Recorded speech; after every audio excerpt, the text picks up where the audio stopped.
আমাদের শপথের 5 মিনিট পরেই আমাদের নেতা জনাব তারেক রহমান সাহেব আমাদেরকে নিয়ে আলাদা একটা কক্ষে বসলেন। আমাদের বিএনপি মনোনীত যতগুলো এমপি সবাইকে নিয়ে একান্ত দূরে দরজা বন্ধ করে আমাদের সাথে 1 ঘন্টা সময় কাটালেন। নসিহতমূলক কিছু কথাবার্তা বললেন, ওনার কি প্ল্যান, উনি কি চান, আমাদের কি করণীয়। এর মধ্যে 2টা কথা বললেন যে আমার প্রথম ইচ্ছাটা আপনাদের কাছে প্রকাশ করি, আপনারা কি আমার ইচ্ছাটা পূরণ করবেন? তো এই 200 জনই তো চিৎকার দিয়ে উঠছি আমরা, আর এটা বলেন কি আবার করবো, মানে জীবন জানাবো।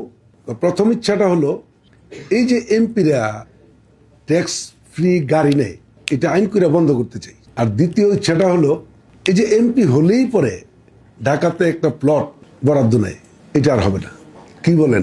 একজন এমপির সাথে কিন্তু এখানে ঘটনা প্রায় 10 কোটি টাকার ঘটনা।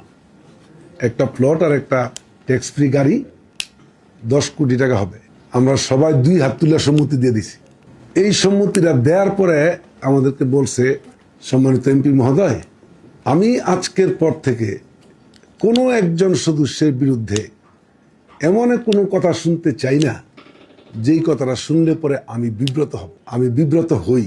আর শুনে রাখেন, এমন কোনো ঘটনা, এমন কোনো কথা, এমন কোনো কাজের কারণে আমি যদি বিব্রত হই তাহলে কিন্তু তার পরিণাম খুব ভালো হবে না, তাকে শাস্তির আওতায় নিয়ে আসবো। 2টা জিনিস দিয়ে দিছি। পরে কি পুরস্কার দিচ্ছে দেখছেন নি?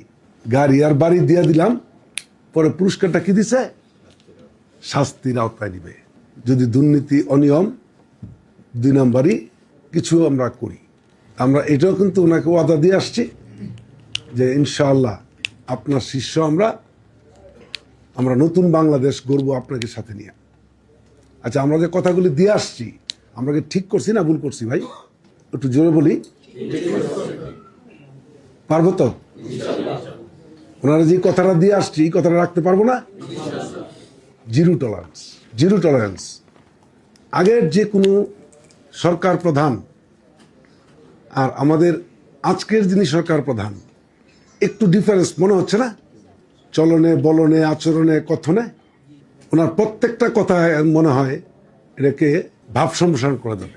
2টা লাইন রে 2 পাতা লিখা যাবে, ভাব সম্প্রসারণ করে কথা বলে। আল্লাহ ওনাকে ওইভাবে তৈরি করে ফেলছেন।